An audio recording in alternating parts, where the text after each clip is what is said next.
Vamos a retomar precisamente donde quedó la risa que estábamos hablando sobre el aria de Pinkerton, el aria del acto tercero, que en realidad es una arieta, es un fragmento muy pequeño, el famoso Addio Fiorito Asil, cuando Pinkerton termina diciendo yo soy vil. Posiblemente haya un arrepentimiento.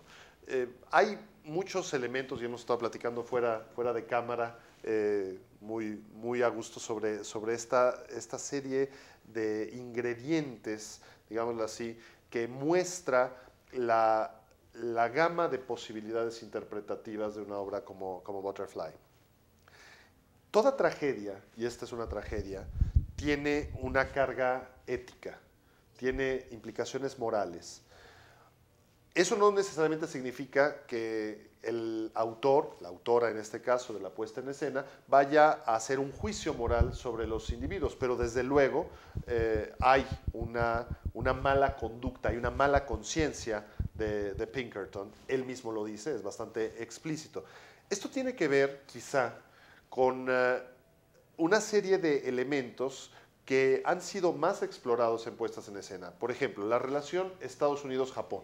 Sí. Casi como si fuera una relación de colonialismo. En realidad Japón nunca fue una colonia, pero sí hubo una penetración, digamos, cultural, y no deja de ser quizá hasta profético que unas décadas después Japón haya sido ocupado, precisamente por haber sido derrotado después de la guerra, haya sido ocupado por los Estados Unidos, y haya, de todos los países asiáticos, quizá la mayor afinidad con los Estados Unidos ocurre precisamente en Japón. La mayor asunción de los elementos estadounidenses ocurre precisamente a través de la cultura japonesa.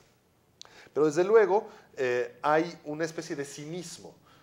È un facile Vangelo, dice Sharpless, es un evangelio, es una creencia muy fácil, esto de que el yanqui vagabondo, sí, como lo yanqui vagabondo, como dice, está tomando lo mejor para sí, se repliega cuando se tiene que replegar, pero va con un ímpetu de quizá imponer el American Way of Life, la forma de ser estadounidense a otras culturas. Pero curiosamente aquí, de lo que se beneficia Pinkerton es de la forma de ser de la cultura japonesa. Entonces, todos estos elementos resultan bastante complicados para establecer un solo discurso o la serie de discursos que en un momento dado muestre la riqueza, la variedad de facetas interpretativas durante la puesta en escena. En última instancia, Juliana, estamos hablando de abusos. ¿Qué tipo de abusos? ¿Cómo abordas toda esta parte moral, toda esta, si no juicio, sí el tema del arrepentimiento de Pinkerton? Que estos grandes trabajos son morales porque ponen sobre la mesa con tal claridad y con tal crudeza los temas, pero no son fábulas. Las moralejas no contiene. Madame Butterfly no es una fábula, su moraleja no la contiene ella misma. La moraleja está en ti o en mí como espectador, ¿no? O como lector. Pero entonces, y yo siento que hay una mala leche, como también se dice. Sí hay una especie de corajín de Puccini, evidentemente, a este imperio que crece, que Europa empieza a sentir, ¿no? Y como dices, es totalmente profético, es una relación muy difícil, East and West, ¿no? Lo sabemos. Es una relación que nunca fue clara, los ingleses en China y en India, ¿no? Absolutamente. Los holandeses en Indonesia. Porque es muy diferente ese tipo de colonias que toda la colonia española, ahí se trata de otra manera. Porque el colonialismo español implicó el mestizaje, para empezar. Exacto, millones de otras cosas, ¿no? Culturales, pero los malditos europeos, ¿no? Esos otros europeos, las colonias fueron fuertes, Italia en África, ¿no? Entonces, o los ingleses y los franceses en África también. Sí, entonces hay una especie como de reflexión de Puccini sobre estas actitudes colonialistas no fáciles, de abuso, que es un abuso de poder económico. Él compra, él paga, él está pagando por una mujer y por su casita. Pero ¿no? que le están vendiendo.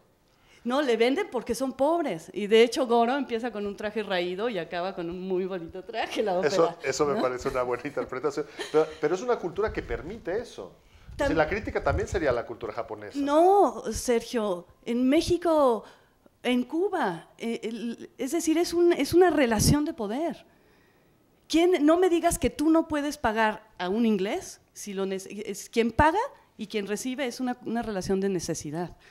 No es de cultura. México también recibe dinero.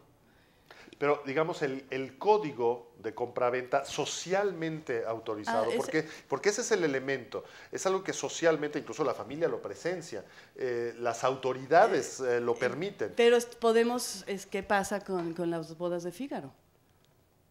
Y el derecho de preñada. Es un código cultural, ¿no? Pero siempre es abuso. Ese tipo de códigos existen porque hay alguien arriba.